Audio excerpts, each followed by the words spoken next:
नमस्कार साथियों, vision for success YouTube channel पे आप सबका हार्दिक स्वागत करता हूं।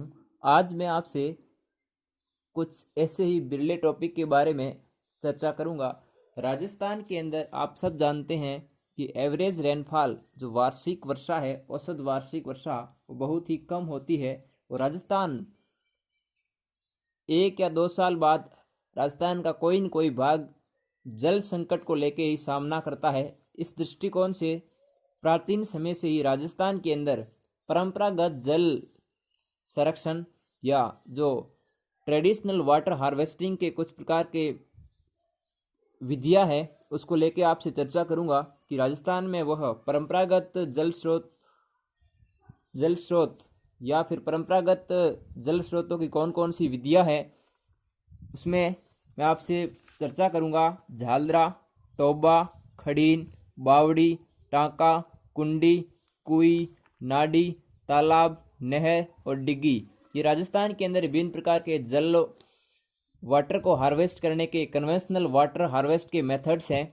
इसको मैं एक पर्टिकुलर एक के बारे में आपसे चर्चा करूंगा और उसके पश्चात उसके विथ डायग्राम भी आपको समझाऊंगा कि ये इसका डायग्राम है, उसके साथ भी आपको बताऊंगा। अपन सब जानते हैं कि राजस्थान में वर्षा की कमी के कारण प्राचीन काल से ही वर्षा जल को संग्रहित करने की परंपरा रही है। इस प्रदेश के लोगों ने वर्षा जल को अधिक से अधिक एकत्रित कर उसका उपयोग अपन सब जानते हैं सिंचाई, पशुओं को पिलाने में, पेयजल और घरेलू उपयोग के अंदर किया जाता है। वर्षा जल को एकत्रित करने का लाभ यह है कि इस धरातलीय जल का रिसाव धीरे धीरे मिट्टी में होता रहता है और जल की रिचार्जिंग जो प्रक्रिया है वो होती रहती है। वैसे तो ये वाटर हार्वेस्टिंग राजस्थान के अंदर बहुत ही प्राचीन समय से है। स्पेशली इन पश्चिमी राजस्थान के अंदर वाटर हार्वेस्टिंग का बहुत ही ज़्यादा महत्वपूर्ण योगदान है, क्योंकि यहाँ वार्षिक वर्षा केवल 15 से लेकर 35 सेंटीमीटर तक होती है और 15 दिन से अधिक वर्षा यहाँ पर नहीं होती है। वर्षा जल को धरातल और भूमिगत रूप से इकट्ठा करना आवश्यक हो जाता है। पश्चिमी राजस्थान के लोग भूमिगत जल का अधिक उपयोग करते हैं, क्योंकि इस क्षेत्र के 60% भाग में लवण युक्त जल है जिसे पीने के काम में नहीं लिया जा सकता है। दूसरी समस्या यह है कि जल की गहराई बहुत ही ज़्यादा है। एक तो राजस्थान के अंदर वाटर के अंदर सैलिनिटी ज़्यादा है और उसके साथ साथ वाटर के अंदर सैलिनिटी बहुत ही ज़्यादा। दूसरा कारण है कि जल बहुत ही यहाँ पर गहरा है। भूमि जल की गहराई 20 से लेकर 100 मीटर तक है, जिससे जल प्राप्त करने के लिए गहरे कुएं खोदने पड़ते हैं। इन कुओं को खोदना महंगा पड़ जाता है और पानी को फिर निकालने के लिए ऊंट और बैलों की आवश्यकता होती है, तो जो भी इस टाइम इतना कंफर्टेबल नहीं है। तो इस दृष्टिकोण से राजस्थान के अंदर जो वाटर हार्वेस्टिंग के जो कन्वेंशनल वाटर हार्वेस्टिंग के जो मेथड्स है वो उपयोग के अंदर ली जाती हैं, जिससे कि विभिन्न प्रकार के जल उपयोग सिंचाई, पेयजल, पशुओं के लिए और अन्य घरेलू उपयोग के लिए, कारखानों के उपयोग के लिए उपयुक्त किया जाता है। अब सबसे पहले मैं बातचीत आपसे झालरा के बारे में करता हूँ कि झालरा जो वाटर हार्वेस्टिंग का कन्वेंशनल मेथड्स है वो क्या है। झालरा का कोई झालरा एक्चुअली में क्या है, वाटर हार्वेस्टिंग का सोर्स नहीं है। यह अपने से ऊंचाई पर स्थित तालाब और झीलों से रिसाव से पानी प्राप्त करता है। आपने देखा होगा कि कभी कभार कोई झील है वह ऊंचाई पर स्थित होती है, उस ऊंचाई पर स्थित झील या कोई तालाब होता है तो उससे रिसाव होकर जल नीचे आता है धीरे धीरे, तो उनका स्वयं का कोई आगोर नहीं होता। आगोर से यहाँ पर तात्पर्य यह होता है कि आगोर अगर किसी स्थान विशेष पे जब वाटर हार्वेस्टिंग रिसोर्सेज लोकेटेड होता है तो उसके इर्द गिर्द का जो एरिया होता है उसे आगोर कहते हैं। तो झालरा का अपना कोई विशेष आगोर नहीं होता। झालरा का पानी पीने के योग्य उपयोग में नहीं लिया जाता। जब भी आप कभी पर्यटन पे गए हैं तो आपने बहुत सारे मंदिर देखे होंगे या फिर कोई भी पर्यटन स्थल देखे होंगे। मैं बाड़मेर के अंदर आपको बता दूं कि बिठूजा, एक बालोतरा के आसपास एक बिठूजा स्थान है, वहाँ पर एक्चुअली में एक झालरा है। उससे ये है कि वो पहाड़ी पर एक कुछ ऊपर पहाड़ी के ऊपर कोई एक छोटा सा स्रोत है और उससे रिसर्च के पानी जिस स्थान पे आता है वो झालरा है। उसका विहंगम दृश्य आपको वहाँ को देखने मिल सकता है। इसके अलावा जब भी आप किसी पर्यटन या फिर टूर में गए हो तो आपने भी देखा होगा कुछ स्थान ऐसे होते हैं जहाँ पर पानी रिसता रहता है, नीचे आता रहता है। वो पानी मुख्य रूप से व्यावसायिक या घरेलू उपयोग के लिए नहीं किया जाता, मानव उपयोग के लिए, वह धार्मिक अनुष्ठान को संपादित करने के लिए उपयोग में लिया जाता है। रीति रिवाजों को पूर्ण करने के लिए, सामूहिक स्नान हो और अन्य कार्य हेतु उपयोग में लिया जाता है। अधिकांश झालरों का आकार आयताकार होता है और जिनके 3 और सीढ़ियाँ बनी रहती हैं।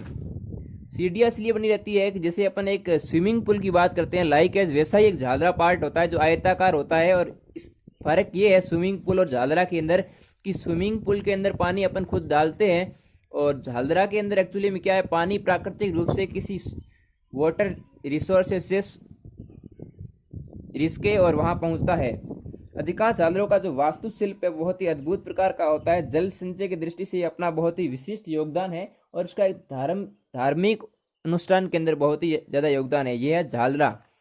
अब मैं दूसरी आपसे बात करूं, टोबा के बारे में बात करता हूं। जो दूसरा स्रोत है वाटर हार्वेस्टिंग का, वो टोबा नाड़ी के समान आकृति का है और जल संग्रह केंद्र टोबा कहलाता है। अगर नाड़ी के समान के आकार का कोई अगर वाटर हार्वेस्टिंग सेंटर है तो वी कैन सेज दैट टोबा, इसे हम टोबा कह सकते हैं। इस प्रकार से थार का जो रेगिस्तान है उसके अंदर टोबा बहुत ही ज़्यादा महत्वपूर्ण है। बस टोबा और नाड़ी में एक ही फर्क है कि जो नाड़ी होती है, टोबा मुख्य रूप से जो टोबा का आगोर है वो नाड़ी से ज़्यादा गहरा होता है। टोबा, आप ध्यान रखिए कि टोबा का जो आगोर है उसके आसपास का क्षेत्र नाड़ी से अधिक गहरा होता है। और टोबा जो है वह रेगिस्तान के अंदर बहुत ही ज़्यादा महत्वपूर्ण जल का स्रोत है। पश्चिमी राजस्थान, अगर जैसलमेर, बाड़मेर, इन जिलों की अगर बात करूँ, जैसलमेर है, फिर जालोर में हालांकि पानी ज़्यादा ही है और जैसलमेर बाड़मेर के अंदर ये मुख्य रूप से है। उसके पश्चात है संघन संरचना वाली भूमि जिसमें पानी रिसाव कम होता है। टोबा की मुख्य संरचना ये है कि अपन इसको गहरा करते हैं, पानी रिसाव अगर हो गया तो फिर उसमें रह नहीं भी नहीं पाएगा पानी। टोबा निर्माण हेतु उपयुक्त स्थान माना जाता है। टोबा ढलान नीचे की ओर होना चाहिए। जल का उपयोग मानव और मवेशियों के लिए किया जाता है। मेन बात यह है कि इस जल का उपयोग मवेशी और मानव के लिए जाता है। इसकी एक बहुत ही स्पेसिफिक फीचर्स ये है कि ये जिस स्थान पे होता है उसके आसपास वनस्पति उगती है और उस आसपास का जो एरियाज है वेटलैंड होता है, मतलब दलदली भूमि होती है। दलदली भूमि होने की वजह से वहाँ पर घास फूस उगती है। इस घास फूस उगने से वहाँ पर जानवर चर सकते हैं। मानसून के आगमन के साथ ही लोग सामूहिक रूप से टोबा के पास ढाणी बना लेते हैं और ये जल संग्रहण की अल्पकालीन विधि है। इसमें 6 से लेकर 8 महीने तक जल संग्रहित रह सकता है। और वहाँ पे क्या है, उसका एक इकोनॉमिक इम्पोर्टेंस भी है। वहाँ पर पशुधन भी रह सकता है, वहाँ घास फूस भी हो सकती है और वहाँ पर आप एनिमल हस्बेंड्री भी कर सकते हैं टोबा के आसपास के इलाकों के अंदर। और एक टोबा से तकरीबन 1 से लेकर 20 परिवारों का पानी आराम से उपयोग किया जा सकता है। 1 से लेकर 20 परिवार आराम से उसका घरेलू उपयोग पाने के लिए कर सकते हैं, इतनी जल क्षमता होती है टोबा के अंदर। अब अपन झील के बारे में बात करते हैं। आप सब जानते हैं कि झील के बारे में, झील क्या होती है। राजस्थान के अंदर झील जो वाटर हार्वेस्टिंग का उसका सबसे ज़्यादा जो रोल प्ले करता है वो है झील, मतलब जो लेक है वो विटाल रोल प्ले करती है राजस्थान के अंदर वाटर हार्वेस्ट करने के अंदर। और राजस्थान के अंदर आप और हम सब जानते हैं कई विश्व प्रसिद्ध झीलें भी हैं। झीलों के निर्माण के अंदर राजा महाराजाओं, बंजारों और आम जनता ने सम्मिलित रूप से झीलों के निर्माण के अंदर योगदान दिया। राजस्थान राज्य के अंदर विश्व प्रसिद्ध जयसमंद, उदय सागर, फतेह सागर, पिछोला, अन्य प्रकार की नक्की वगैरह झील हैं। इन झीलों के झीलों का जो जल है वह रिसकर मुख्य बावड़ियों में जाता है जहां से अपन पेयजल के रूप में जल का उपयोग करते हैं। इसके साथ साथ आपको एक बात और ध्यान रखनी है, नेशनल लेक कंजर्वेशन जो प्रोग्राम या प्रोजेक्ट चलाया था उसके तहत क्या किया गया था कि झील का किस प्रकार से सौंदर्यीकरण किया जाए, झील का सौंदर्यीकरण किस प्रकार से किया जाए, इस दिशा के अंदर एक भारत सरकार या केंद्र प्रवर्तित एक योजना चलाई गई थी। उसके अंदर राजस्थान की 6 जिलों को सम्मिलित किया गया था। आप ध्यान रखें, एक फतेह सागर, पिछोला झील, पुष्कर है और अन्ना सागर और नक्की झील, ये जिले मुख्य रूप से उसके अंदर शामिल की गई थी, उस प्रोग्राम के अंदर शामिल की गई थी जिसके माध्यम से आप किस प्रकार से सौंदर्यीकरण कर सकते हैं। तो ये बात हुई। अब मैं बात करता हूँ आपसे खड़ीन क्या है। खड़ीन के बारे में आरपीएससी और अधीनस्थ बोर्ड ने बहुत बार क्वेश्चन पूछा है, खड़ीन से आप क्या समझते हैं। तो अब अगर मैं खड़ीन की बात करूं तो खड़ीन जल संग्रहण की बहुत ही परंपरागत एक विधि है जो एक तकनीकी दृष्टि से या वैज्ञानिक दृष्टिकोण से बहुत ही ज़्यादा इम्पोर्टेंट है। अब खड़ीन का ज़्यादातर निर्माण जैसलमेर जिले के अंदर हुआ है। 15वीं शताब्दी के अंदर प्रारंभ हुआ था। आज भी लगभग तकरीबन जैसलमेर के अंदर 500 खड़ीन है। हजारों हेक्टेयर भूमि पर सिंचाई की जा सकती है। खड़ीन के माध्यम से अपन हजारों हेक्टेयर भूमि पर सिंचाई कर सकते हैं। खड़ीन एक्चुअली में कैसे बनाया जाता है? अस्थायी तालाब का निर्माण कर जल प्रवाह दिशा की आड़ में पक्की दीवार बनाकर किया जाता है। इसके अलावा जल प्रवाह के समानांतर दोनों ओर पक्की दीवारें बनाई जाती है। वर्षा ऋतु के पश्चात खड़ीन के उतले भाग का पानी सूखने पर मिट्टी में उपलब्ध नमी का उपयोग रबी की फसलों के लिए किया जाता है। और बाड़मेर और जैसलमेर के अंदर बहुत ही ज्यादा संख्या के अंदर खड़ीन बनाई गई है। और इसमें एक्चुअली में खड़ीन कैसे बनाई जाती है, देखिए एक बार। हजारों हेक्टेयर भूमि पर सिंचाई होती है खड़ीन के पानी से। खड़ीन का बहुत ही ज्यादा इकोनॉमिक इंपोर्टेंस है। खड़ीन मिट्टी का बांधनुमा अस्थायी तालाब है जिसे ढाल वाली भूमि के नीचे बनाया जाता है। दो तरफ पाल उठाकर तीसरी और पत्थर की दीवार बनाई जाती है। यदि अतिरिक्त पानी आता है तो ऊपर से निकल जाता है। ठीक है, खड़ीन एक उत्तम विधि है। और ये एक्चुअली के अंदर ड्राई और सेमी एरिड जोन है, वहां पर मुख्य रूप से वाटर हार्वेस्ट का बहुत ही बेहतरीन विकल्प है, जिसके माध्यम से आप अपनी आवश्यकताओं की पूर्ति कर सकते हैं। अब बावड़ी की बात करते हैं तो आप और हम सब जानते हैं कि राजस्थान के अंदर बावड़िया प्राचीन राजा महाराजाओं के टाइम भी थी। और प्राचीन जितने भी शिलालेख हैं उसके अंदर भी बावड़ियों का विवरण मिलता है। बावड़िया मुख्य रूप से राजा महाराजा है, वह अपने किसी भी पर्सनल आदमी से मंदिरों के निर्माण के सहारे बावड़ियों का निर्माण भी करते थे राजा महाराजा। एक तरफ सीढ़ीदार व्रत कुआं होता है बावड़ी, जिसमें वर्षा जल के अतिरिक्त भूमिगत जल का स्रोत भी है। अनेक राजाओं सेठों ने राज्य के विभिन्न भागों के अंदर बावड़ियों का निर्माण कराया। शेखावटी के अंदर और बूंदी की बावड़ियां मुख्य रूप से स्थापत्य कला का बेजोड़ नमूना है। वर्तमान में रखरखाव अभाव के कारण बावड़ियों की सही दिशा नहीं है। बाकी पुरानी बावड़ियों का सुधार कर उसका उपयोग किया जाना चाहिए। बाकी बावड़ियां मुख्य रूप से वैज्ञानिक तरीके से बनाई जाती थी। अगर बावड़ियां बहुत ही वैज्ञानिक तरीके से निर्मित की जाती थी। अब बावड़िया के पश्चात अगर मैं अब बात करूं आपसे कि नाड़ी टांका के बारे में बात करता हूं। टांका और कुंडी, आप सब लोग जानते हैं टांका और कुंडी के बारे में। ये वर्षा जल संग्रहित को करने का एक साधन है जिसका प्रचलन मरुस्थलीय क्षेत्रों में किया जाता है। पेयजल के लिए मुख्य रूप से टांका का प्रयोग पेयजल के लिए किया जाता है। सार्वजनिक स्थलों पर इसका निर्माण भी किया जा सकता है। मकान और संस्थाओं पर करवा किया जाता है। वर्षा जल का मीठा जल संग्रहित करने के लिए भूमिगत खारा जल को भी संग्रहित इसमें किया जा सकता है। इसकी मुख्य बात यह है, ऊपर से पूरी तरह ढका रहता है टांका या कुंडी, जिससे क्या है उसकी वाष्पीकरण नहीं किया जा सकता है। इस प्रकार से नेचुरली रूप से वाटर को लॉस होने से बचाने के लिए इसको पूरी तरह से ढक दिया जाता है। राज्य सरकार इस दिशा के अंदर बहुत ही ज़्यादा प्रयास कर रही है। और इसके साथ साथ जितने भी सार्वजनिक स्थल होते हैं और बड़े आवास होते हैं उसमें भी टांके का निर्माण किया जाता है।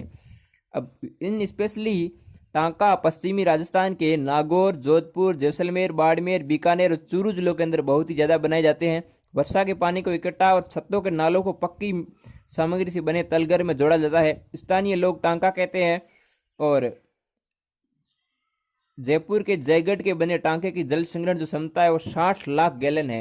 जयपुर के जयगढ़ के अंदर टांका बनाया गया है जिसकी क्षमता बहुत ही ज़्यादा है, बहुत ही प्रसिद्ध टांका है। इसके पश्चात अगर अपन बात करें नाडी की बात करते हैं कि नाडी एक्चुअली में क्या होती है।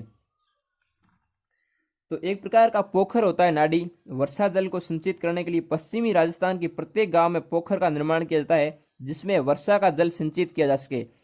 जल संग्रहण क्षेत्र किया जाता है। इसमें जल संग्रहित 7 से 8 महीने तक रह सकता है।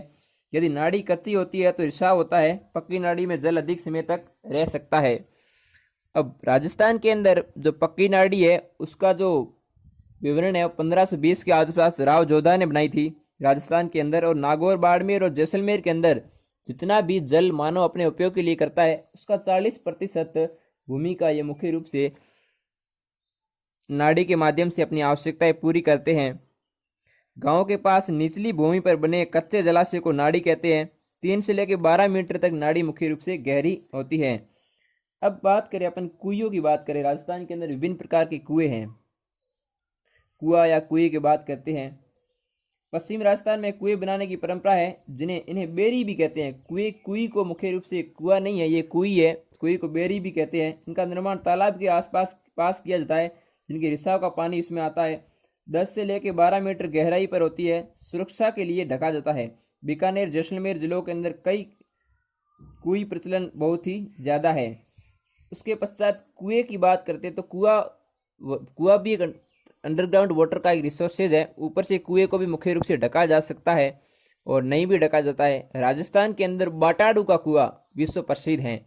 बाटाडू का कुआं, जिसमें आरपीएस ने बहुत बार क्वेश्चन पूछा है। बाटाडू बाड़मेर के अंदर स्थित है, जहाँ कुआं अपना स्थापत्य कला और वास्तुकला का बेजोड़ नमूना पेश करता है। फिर अपन बात करें तालाब और नहरें। ये मुख्य रूप से आप सब जानते हैं कि तालाब और नहरें हैं, ये बहुत ही आसान तरीके के वाटर के रिसोर्सेज हैं।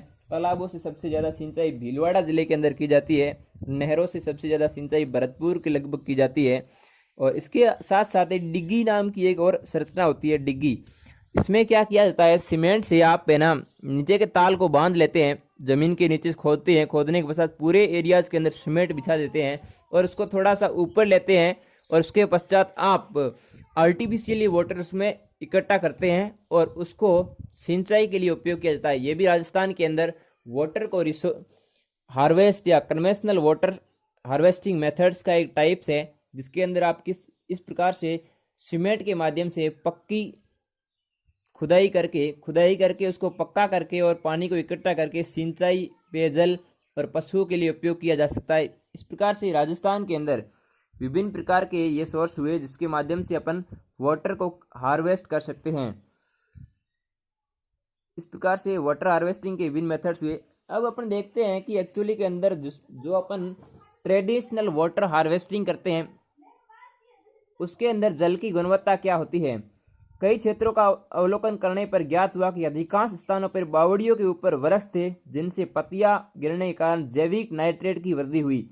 अन्य स्थानों पर इन स्रोतों पर मानवीय कृत्यों द्वारा भी संदूषण की समस्या देखी गई। मुख्यतः कृत्य अतिक्रमण, दुकान, मकानों में कचरे डालने के रूप में देखे गए।